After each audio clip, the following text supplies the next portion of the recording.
साथ ये दिखाते हैं कि पूरी धरती पर इंसान, जीव जंतु, पशु पक्षी कुछ नहीं होता। अब ये दिखाते हैं कि एक एलियन शिप आता है और धरती पर पहले से एक एलियन है जो समंदर के किनारे, झरने के किनारे आता है और वहां पे वो कुछ लिक्विड पीता है। लिक्विड पीने के साथ ही उसकी बॉडी मेल्ट हो जाती है और वो झरने के साथ, पानी के साथ बह जाता है। और पानी के साथ बहने के बाद ये दिखाते हैं कि उसके डीएनए से धरती पर जीवन शुरू हुआ। इस सीन के बाद ये दिखाते हैं कि अब 35,000 साल बीत चुके हैं और 35,000 साल बीतने के बाद इंसान बहुत ज्यादा विकसित हो गया है और कुछ साइंटिस्ट गुफाओं में कुछ ढूंढ रहे हैं। तभी उन्हें एक चित्र दिखता है। उस चित्र में एक आदमी तारों की तरफ इशारा कर रहा होता है और ये चित्र देखने के बाद वो सब बहुत ज्यादा एक्साइटेड हो जाते हैं। और एक्साइटेड क्यों होते हैं? क्योंकि उन्हें ऐसे चित्र और भी अलग अलग देशों में मिले थे जिनका आपस में कोई संबंध नहीं था उस जमाने में, यानी कि 25, 30, 35,000 साल पहले। उस जमाने में ना कोई हवाई जहाज थे ना कुछ थे, लेकिन हर जगह इतनी दूरी होने के बाद भी एक ही जैसे चित्र क्यों मिले? वो ये अनुमान लगाते हैं कि हमें हर जगह एक जैसे चित्र इसलिए मिल रहे हैं क्योंकि वो जो इंसान उन तारों की तरफ इशारा कर रहा है, हर जगह वो एक ही तारामंडल होता है जिसकी तरफ वो इंसान इशारा कर रहा होता है। तो वो कहते हैं कि हमारे लिए एक इन्विटेशन है, जिन लोगों ने हमें बनाया है वो चाहते हैं कि हम उन्हें ढूंढे, उन तक पहुंचे। अब ये जो कुछ भी फिल्म में सीन चल रहे हैं, जो कुछ भी कहानी चल रही है, ये सन 2091 है, यानी कि आज के समय से भी बहुत आगे की बात चल रही है। यानी कि फिल्म में सन 2091 दिखाया गया है। इसके बाद ये 17 लोगों की एक टीम बनाते हैं और टीम बना के स्पेसशिप में उसी तारामंडल की तरफ जाते हैं जो चित्र में दिखाया गया था। अब वो 17 के 17 लोग उस स्पेसशिप में स्लीपिंग चैम्बर्स के अंदर होते हैं और वो उस स्लीपिंग चैम्बर्स के अंदर 28 महीने तक रहते हैं। लेकिन यहाँ पर एक इंसान जिंदा होता है। दरअसल ये इंसान नहीं होता, ये एक रोबोट होता है और इसका नाम होता है डेविड। अब 28 महीने की लंबी यात्रा के बाद वो उस ग्रह के पास पहुंच गए जहां उन्हें जाना था। इसके बाद वो सबको एक एक करके स्लीपिंग चैम्बर से उठाते हैं, सब उठ जाते हैं। अब वो धीरे धीरे अपना स्पेसशिप उस ग्रह के पास ले जाते हैं, लेकिन उन्हें जिंदगी के जीवन के वहां पे कोई लक्षण नहीं दिखते। लेकिन जब वो अपना स्पेसशिप दो बड़ी बड़ी चट्टानों के बीच में से ले जाते हैं तो उन्हें कंस्ट्रक्शन, एक स्ट्रक्चर दिखता है। उनमें से एक साइंटिस्ट बोलता है कि कुदरत कभी भी सीधी लाइन में कुछ नहीं बनाती, क्योंकि वो एक सीधी लाइन में स्ट्रक्चर होता है। कहते हैं कि तुम वहां स्पेसशिप उतारो, वहां जरूर कुछ ना कुछ हमें मिलेगा। और वो धीरे धीरे अपना स्पेसशिप उस स्ट्रक्चर के पास उतारते हैं और जब उनका स्पेसशिप वहां पे लैंड करता है तो सब शॉक्ड भी होते हैं और बहुत खुश भी होते हैं, क्योंकि वो कोई कुदरती स्ट्रक्चर नहीं होता। इसके बाद उनमें से एक बोलता है कि हमें अभी वहां जाना चाहिए। तभी स्पेसशिप का पायलट बोलता है कि रात होने में सिर्फ 6 घंटे बाकी है, तो हम कल सुबह चलते हैं। लेकिन उनमें से एक साइंटिस्ट बोलता है कि नहीं, मुझे अभी जाना है, मैं देखना चाहता हूँ कि वहां पर है क्या। इसके बाद सब अपना स्पेस सूट पहनते हैं और उस जगह जाने के लिए तैयार होते हैं। हालांकि यहाँ का जो वातावरण है, यहाँ का जो वायुमंडल है, वो ठीक पृथ्वी के जैसा है, लेकिन इस वातावरण में CO2 यानी कि कार्बन डाइऑक्साइड 3% ज्यादा है, इसलिए वो सांस लेते मर जाएंगे। और सांस लेने के लिए सब हेलमेट का इस्तेमाल करते हैं, सब हेलमेट पहनते हैं। जब सब हेलमेट पहन रहे होते हैं तो डेविड, जो कि रोबोट है, वो भी हेलमेट पहनने लग जाता है। तो चार्ली उसे बोलता है कि तुम हेलमेट क्यों पहन रहे हो, तुम तो एक रोबोट हो। तो डेविड उसे बोलता है कि मैं इसलिए हेलमेट पहन रहा हूँ ताकि मैं इंसानों जैसा लगूं। चार्ली डेविड से हमेशा एक तंजिया लहजे में बात करता है और डेविड एक ऐसा रोबोट है जिसको आप पूरी मूवी में पहचान ही नहीं पाओगे कि ये एक रोबोट है, लेकिन वो एक रोबोट ही होता है। अब वो सब उस स्ट्रक्चर के अंदर जाते हैं और अंदर जाने के बाद वो अपने स्कैनर्स छोड़ते हैं ताकि वो उस पूरी गुफा का जो पूरा एरिया है उसका एक स्कैन करके उसका एक मैप बना ले। और वो जो स्कैनर होते हैं, वो जो उनके स्पेसशिप में एक आदमी होता है, उसको पूरा स्कैन करके वहां पर दिखा रहा होता है। अब वो एक ऐसी जगह पर पहुंचते हैं जहां पर ऊपर से पानी की बूंदें गिर रही होती हैं। उनमें से एक लेडी बोलती है कि सूरज की गर्मी से मॉइस्चर, नमी बनकर ये पानी यहाँ पे गिर रहा है। तभी चार्ली अपने मॉनिटर में देखकर बोलता है कि यहाँ का जो वातावरण है वो पूरी तरह से सुरक्षित है, पूरी तरह से पृथ्वी की तरह है और यहाँ पर हम सांस ले सकते हैं। अब चार्ली अपना हेलमेट उतारना शुरू करता है। चार्ली की गर्लफ्रेंड मिस शॉ उसे मना करती है कि हेलमेट मत उतारो, लेकिन वो अपना हेलमेट उतार देता है और उतारने के बाद उसे कुछ भी नहीं होता, क्योंकि वहाँ का वातावरण पूरी तरह से सुरक्षित होता है। इसके बाद एक एक करके सब के सब अपना हेलमेट उतार देते हैं। अब इसके बाद जब सब आगे जाते हैं तो डेविड, जो कि एक रोबोट है, उसको दीवार में कुछ निशान दिखते हैं और उन निशानों में ग्लू जैसा एक चिपचिपा पदार्थ होता है। अब डेविड उन निशानों के हिसाब से उनमें उंगली से लाइनें खींचता है। तभी होता क्या, वहां पर बड़ी बड़ी आकृतियों की शेडोज आती हैं और उनसे होते हुए आगे निकल जाती हैं। ये देख के सब सख्ते में आ जाते हैं, सब डर जाते हैं और वो उन आकृतियों का पीछा करते हैं। तभी क्या होता है कि सारी आकृतियां तो निकल जाती है, एक आकृति भागते भागते गिर जाती है और इससे पहले कि वो उठ के दरवाजे के उस पार जाए, ऊपर से एक दरवाजा आता है, उसके बीच में वो फंस जाता है। इसके बाद अंधेरा हो जाता है। उसके बाद वो टॉर्च चला के देखते तो सच में वहां पर एक लाश पड़ी होती है, जो कि बहुत बड़ी होती है। अब आप ये समझ लें कि ये आकृतियां थी क्या। जैसे हमारी इस दुनिया में CCTV कैमरे होते हैं, वैसे ही उन लोगों की दुनिया में ये एक टेक्नोलॉजी होती है जिससे कि वो चीजों को रिकॉर्ड कर लेते हैं। इंसिडेंट होता है जो आज से हजारों साल पहले घटा था, बस इनको उसका एक चित्र, एक पिक्चर दिखाई देती है। अब उस लाश का धड़ तो उनकी तरफ होता है, लेकिन उसका सर दरवाजे के उस तरफ होता है। लेकिन दरवाजा खोले कैसे? तभी डेविड दीवार पे उंगलियों से कुछ लकीरें खींचता है, जो कि कोड होता है दरवाजा खोलने का, और दरवाजा खुल जाता है और दरवाजे के उस तरफ सच में उसका सर होता है। अब वो आगे जाकर देखते हैं तो वहां पर एक बहुत बड़ी पेंटिंग होती है, वहां पर घड़ी टाइप के कुछ रखे होते हैं। अब उनके वहां पर जाने से वहां के वातावरण में कुछ बदलाव आ जाते हैं और वो पेंटिंग जो ऊपर बहुत बड़ी होती है वो गलना शुरू हो जाती है। तभी मिस शॉ उन सबको बोलती है कि हमारी वजह से इस वातावरण में कुछ बदलाव आ गए, जल्दी वापस चलो। अब डेविड जो कि रोबोट है, वो देखता है कि एक मटके में से काले रंग का कुछ लिक्विड निकल रहा होता है, और जब उस लिक्विड को चेक करता है वो कहता है कि जीवन के निशान, यानी कि जो एलियंस थे वो यहाँ पर नई नई प्रजातियां बना रहे थे। जिस तरह से उन्होंने इंसान को बनाया था उसी तरह से वो यहाँ पर कुछ नई प्रजातियां बनाने की कोशिश कर रहे थे। अब ये सब कुछ चल ही रहा होता है कि तभी उनके स्पेसशिप से उन्हें कॉल आता है कि जल्दी वापस आ जाओ, क्योंकि एक बहुत बड़ा तूफान आने वाला है और 15 मिनट में हम स्पेसशिप के दरवाजे बंद कर देंगे। और डॉक्टर शॉ जल्दी से उस एलियन के सिर को एक बैग में रखती है और वापस जाने की तैयारी करते हैं। और डेविड जो कि वहां पर उन घड़ों में जो लिक्विड आ रहा था उससे निकलता हुआ देख रहा था, वो क्या करता है कि एक मटके को, एक जो घड़ा टाइप का होता है, उसको अपने साथ ले जाता है और किसी को नहीं बताता। अब डेविड ऐसा क्यों करता है ये आपको आगे पता चलेगा। और अब जब वो पिरामिड से स्पेसशिप की तरफ जाते हैं तो यहाँ पे बहुत ही बेहतरीन सीन है, क्योंकि तूफान आ चुका है और जैसे ही वो स्पेसशिप में पहुंचने वाले होते हैं कि वो सिर, जो एलियन का सिर होता है, वो बाहर गिर जाता है और डॉक्टर शॉ उसको बाहर लेने के लिए जाती है, उसको चार्ली बचाता है। तो यहाँ पे बहुत ही बेहतरीन सीन है। अब बड़ी मुश्किल से ये सब स्पेसशिप में पहुंच जाते हैं, लेकिन अभी भी उनके दो लोग, उनके दो साथी वहीं पिरामिड में फंसे हुए हैं, क्योंकि जब ये सब वापस आ रहे थे तो वो उनके साथ नहीं थे, उनसे अलग हो गए थे। तो उन लोगों को वो वायरलेस पे बताते हैं कि आप आज रात को वहीं रहना, क्योंकि तूफान आ चुका है और सुबह हम तुम्हें वापस लेने के लिए आएंगे। अब डेविड जो वहां से मटका टाइप का लेके आया उसे खोलता है और उसके अंदर 3 ट्यूब्स होती हैं। उन ट्यूब्स को निकालता है तो उसमें देखता है कि डीएनए होता है।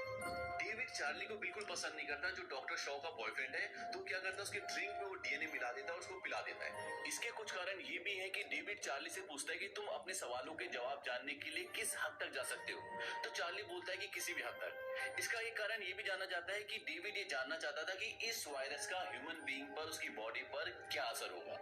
तो इन सब रीजंस की वजह से डेविड चार्ली को वो ड्रिंक पिलाता है। वहीं दूसरी ओर डॉक्टर शॉ जो उस एलियन का सिर लेके आई है, अब उस पर रिसर्च करना शुरू करते हैं। उसमें वो इंजेक्शन लगाते हैं, उसके सेल्स को करंट देते हैं, तो उस सिर में जान आ जाती है, लेकिन उसको कंट्रोल नहीं कर पाते और करंट बढ़ता रहता है और वो सिर फट जाता है। उसके बाद उसका डीएनए चेक करते हैं उस एलियन का, तो हैरान हो जाते हैं, क्योंकि उसका डीएनए और ह्यूमन का डीएनए बिल्कुल एक जैसा होता है। तो डॉक्टर शॉ बोलते हैं कि हम इनमें से एक हैं, यानी कि इन्हीं के हम वंशज हैं। अब उसी रात को चार्ली और डॉक्टर शॉ के बीच में संभोग होता है और सुबह सवेरे कॉल आती है कि हम जल्दी से वापस पिरामिड में जा रहे हैं, क्योंकि हमें अपने साथियों को लेके आना है। उनके वहां से कोई खबर नहीं आ रही। अब रात को क्या होता है कि जो 2 लोग पिरामिड में रह गए थे, उन लोगों को वहां पर एक सांप सा दिखता है, और ये सांप कहां से आता है? ये जो लिक्विड वहां से रिस रहा था, जो लिक्विड वहां से निकल रहा था, उसी में से एक जीव का जन्म हो जाता है और वो सोचते हैं कि नॉर्मल सांप है, वो बहुत खतरनाक होता है और वो उन दोनों को मार देता है। जब सुबह वो सारी की सारी टीम वहां पे पहुंचती है तो उन्हें उनकी लाशें मिलती है। उन्होंने एक दिन पहले जो स्कैनर उस गुफा में, उस पिरामिड में छोड़े थे, वो एक जगह जाके रुक जाते हैं, क्योंकि वहां पे दरवाजे होते हैं। अब डेविड अकेला उस तरफ जाता है और वो देखता है कि वहां पे दरवाजा है। वो उस दरवाजे को खोलता है तो देखता है कि वो बहुत ही अलग टाइप का एक चैम्बर होता है, कमरा होता है, जहाँ पे कुछ स्लीपिंग चैम्बर्स भी होते हैं और वहां पे एक चेयर होती है। अब डेविड देखता है कि वहां पर कुछ बटन्स हैं, और जब उन बटन्स को दबाता है तो देखता है कि फिर दोबारा से एक पिक्चर चालू हो गई है। जैसे एक दिन पहले एक्सरे टाइप की पिक्चर शुरू हुई थी, वैसे ही वो वीडियो रिकॉर्डिंग टाइप। और वो उसमें देखता है कि कुछ एलियंस आते हैं, एक एलियन चेयर पे बैठता है, वो कुछ बटन्स दबाता है और उसके बाद पूरे ब्रह्मांड का जो नक्शा होता है वो ऊपर विजिबल हो जाता है। ये सीन इस पिक्चर का one of the best scene है। उसके बाद जब वो पूरा ब्रह्मांड का नक्शा आ जाता है तो वो देखता है कि वो एलियंस इस ग्रह से पृथ्वी पर जा रहे थे, और उसके बाद एक एलियन दूसरे एलियन से कुछ बात भी करता है। ये सब होने के बाद लाइट्स बंद हो जाती हैं और वो एक स्लीपिंग चैम्बर के पास जाता है और वहां देखता है कि उस चैम्बर के अंदर एक एलियन अभी भी है, जो सोया हुआ है और जिंदा है। अब जब सब पिरामिड के अंदर होते हैं तो अचानक से चार्ली की तबीयत खराब होना शुरू हो जाती है। और ऐसा क्यों होता है? क्योंकि एक रात पहले डेविड ने उसकी ड्रिंक पे जो डीएनए मिलाया था, उसके रिएक्शन, उसके असर अब होना शुरू हो गए हैं। डॉक्टर शॉ जब चार्ली की आंखें देखती है तो सबको बोलती है जल्दी वापस चलो, क्योंकि चार्ली की तबीयत बहुत ज्यादा खराब होना शुरू हो गई है। वो वायरलेस से अपने स्पेसशिप में जो लोग होते हैं उनको कॉल करते हैं, उनको बोलती है कि पीछे का दरवाजा खोल दो, हम लोग आ रहे हैं। अब जो इसकी हेड होती है, स्पेसशिप की हेड होती है, वो वो बोलती है कि मैं किसी भी वायरस से इन्फेक्टेड आदमी को अपने स्पेसशिप में नहीं आने दूंगी क्योंकि सबकी जान को खतरा है। अब वो दरवाजा नहीं खोलती, सब बाहर पहुंच गए। तभी वो एक आग की मशीन लेकर आती है और बाहर आ जाती है और कहती है कि सब हट जाओ, मैं इसे मार दूंगी।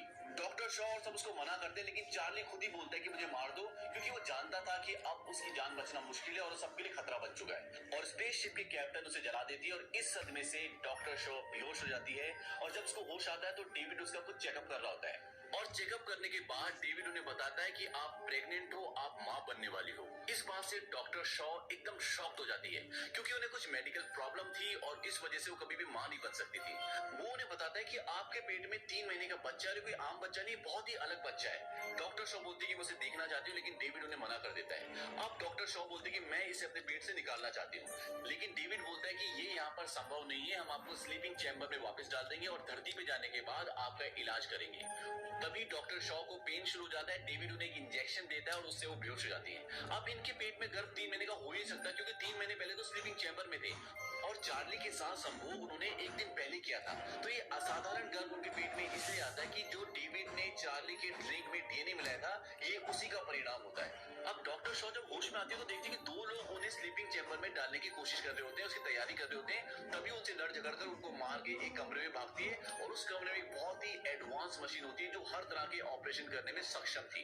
वो उस मशीन को कमांड देती है कि मुझे सिजेरियन करना है और वो मशीन के अंदर लेट जाती है। यहाँ पर जो पूरा सीन है, जो पूरा फ्रेम, पूरा सीन बनाया गया, ये बहुत ही बेहतरीन है। उसके बाद वो अंदर लेट जाती है और उसका सिजेरियन ऑपरेशन होता है। उन्हें बहुत पेन होता है और उनके पेट से कीड़ा निकलता है और बड़ी मुश्किल से वहां से भागकर अपनी जान बचाकर निकलती है और दरवाजे को बंद कर देती है। वहां से डॉक्टर शॉ एक दूसरे चैम्बर में जाती है। वहां देखती है उनकी पूरी टीम खड़ी होती है और वहां पर एक बूढ़ा आदमी भी होता है और ये बूढ़ा आदमी अभी अभी नींद से जगा है, यानी कि अभी अभी स्लीपिंग चैम्बर से उठा है। अब इस बूढ़े आदमी के बारे में भी समझ ले कि ये कौन है। ये वो आदमी जिन्होंने इस पूरे प्रोजेक्ट पर पैसा लगाया, इस पूरे प्रोजेक्ट को अंजाम दिया है। और इस शिप में जो लेडी होती है, जो इसकी कैप्टन होती है, ये उसके पिता भी हैं। अब इन्होंने ऐसा क्यों किया, इस पूरे प्रोजेक्ट पर पैसा क्यों लगाया? क्योंकि इनकी उम्र 100 साल है और पृथ्वी पर डॉक्टर शॉ और डॉक्टर चार्ली इन्हें ये यकीन दिलाते हैं कि अगर जिन्होंने हमें बनाया है, हमने उन्हें ढूंढ लिया, तो वो हमें बचा भी सकते हैं, हमारी उम्र बढ़ा भी सकते हैं, हमें जवान भी कर सकते हैं। और एक यही कारण होता है कि ये इनके साथ यहाँ तक आते हैं और इस सारे प्रोजेक्ट पर पैसा लगाते हैं। डॉक्टर शॉ ने बताते हैं कि वो सब मर चुके हैं, अब ऐसा नहीं हो सकता। तभी डेविड बोलते हैं कि वो सब नहीं मरे, एक अभी भी जिंदा है, वो स्लीपिंग चैम्बर में है और अब हम उसी से मिलने जा रहे हैं। अब सब वहां जाने की तैयारी करते हैं। तभी डॉक्टर शॉ के पास एक आदमी आता है जो इस स्पेसशिप का पायलट है। वो बोलता है ये एलियंस का घर नहीं है, ये वो जगह है जहां पर वो विनाश के हथियार बनाते थे। हो सकता है वो एक मिलिट्री हो और उन्होंने यहाँ ये सब रिसर्च इसलिए किया क्योंकि वो इतने बेवकूफ नहीं थे कि विनाश के हथियार अपने ग्रह पर बनाते। वो बोलता है कि उन सब घरों में एलियंस जीव भरे हुए हैं, उन्होंने उन जीवों को यहाँ बनाया, वो बाहर निकल आए और उन्हीं की मौत का, उन्हीं के खात्मे का कारण बन गए और अब हमें घर जाना चाहिए। डॉक्टर शॉ बोलते हैं कि उनमें से अब भी एक जिंदा है। इसके बाद डॉक्टर शॉ और उनकी पूरी टीम दोबारा से पिरामिड में चली जाती है। वहीं दूसरी तरफ पिरामिड का स्कैन पूरा हो चुका है, जो पायलट और उनके सहयोगी अपने शिप में कर रहे होते हैं। और जब वो उसे ध्यान से देखते हैं तो वो सब हैरान हो जाते हैं, क्योंकि वो एक अंतरिक्ष यान होता है। दूसरी तरफ अब पूरी टीम उस कक्ष में पहुंच चुकी है जहां वो एलियन सोया हुआ है। डेविड बताता है कि ये लोग यहाँ से कहीं जाने की तैयारी कर रहे थे, पर तभी शायद कुछ गड़बड़ हो गई। डॉक्टर शॉ बोलते हैं कि कहाँ जाने की तैयारी कर रहे थे? डेविड बोलता है कि पृथ्वी पर। वो बोलते हैं क्यों? डेविड बोलता है कि नई रचना बोलते हैं कि उससे बात करो, क्योंकि डेविड को कई भाषाएं बोलनी आती है। डेविड उससे कुछ पूछता है पर वो जवाब नहीं देता और डेविड का सर उखाड़ देता है और सबको मार देता है। पर डॉक्टर शॉ वहां से भाग जाती है। अब वो एलियन अपने शिप को स्टार्ट करता है और टेक ऑफ करने की तैयारी करता है। इतने में डॉक्टर शॉ बाहर पहुंच जाती है और वो शिप के पायलट से बोलती है कि ये शिप यहाँ से टेक ऑफ कर रहा है, तुम्हें इसे रोकना होगा। वो बोलता है कि हमें कुछ नहीं करना, बस हम घर वापस जा रहे हैं। डॉक्टर शॉ बोलती है कि अगर तुमने इस स्पेसशिप को नहीं रोका, इस अंतरिक्ष यान को नहीं रोका, तो वापस जाने के लिए कोई घर नहीं बचेगा, क्योंकि ये शिप पृथ्वी पर जा रहा है उसका विनाश करने के लिए। अब जब वो अंतरिक्ष यान हवा में उड़ जाता है तो वो भी अपना शिप उड़ाते हैं और उस अंतरिक्ष यान से टकरा देते हैं और वो दोनों शिप जमीन पर गिर जाते हैं। अब तक सब मर चुके हैं। डॉक्टर शॉ अब वापस अपने शिप पर जाती है कुछ जरूरी सामान लेने के लिए। तभी उसे लगता है कि वहाँ कोई और भी है और वो उस जगह की तरफ जाती है जहाँ से आवाज आ रही होती है। जब वो वहाँ पहुँचती है जहाँ उसके, तो बाहर से देखती है कि वो अब बहुत बड़ा जानवर बन चुका है। तभी डेविड की आवाज आती है। वो बोलता है कि वो एलियन तुम्हें मारने के लिए आ रहा है, तुम्हें वहाँ से निकलना होगा। डेविड एक रोबोट है, तो वो सर अलग होने के बाद भी बात कर सकता है। अब वो एलियन उस तक पहुंच जाता है। तभी डॉक्टर शॉ एक बटन दबाती है और एक दरवाजा खुलता है जहां वो विशालकाय जानवर होता है। वो उस एलियन को पकड़ लेता है और मार देता है। डॉक्टर शॉ वहां से भाग जाती है। अब डॉक्टर शॉ पूरी तरह से गिव अप कर चुकी है। तभी डेविड की आवाज आती है। वो बोलता है कि मुझे तुम्हारी मदद चाहिए। वो बोलती है कि मैं तुम्हारी मदद क्यों करूं? डेविड बोलता है कि मेरी मदद के बिना हम यहाँ से बाहर नहीं निकल सकते। यहाँ पर और भी बहुत सारे अंतरिक्ष यान हैं और मैं उन्हें चलाना जानता हूँ। अब डॉक्टर शॉ डेविड के पास पहुंचती है और उसे बोलती है, मैं पृथ्वी पर वापस नहीं जाना चाहती बल्कि वहां जाना चाहती हूँ जहाँ से ये एलियंस आए। क्या तुम मुझे वहां ले जा सकते हो? डेविड बोलता है कि ले जा सकता हूँ, पर वहां जाकर हासिल क्या करना चाहती हो? डॉक्टर शॉ बोलते हैं कि उन्होंने हमें बनाया, फिर वो हमें मारना चाहते थे। मैं ये जानना चाहती हूँ कि हमें मारना क्यों चाहते थे। इसके बाद वो डेविड की बॉडी और सिर को अपने साथ दूसरे एलियन शिप पर ले जाती है और वो उस ग्रह से उस एलियन शिप में उनके ग्रह की तरफ निकल जाते हैं। इसके बाद ये दिखाते हैं कि वो जो एलियन नीचे मरा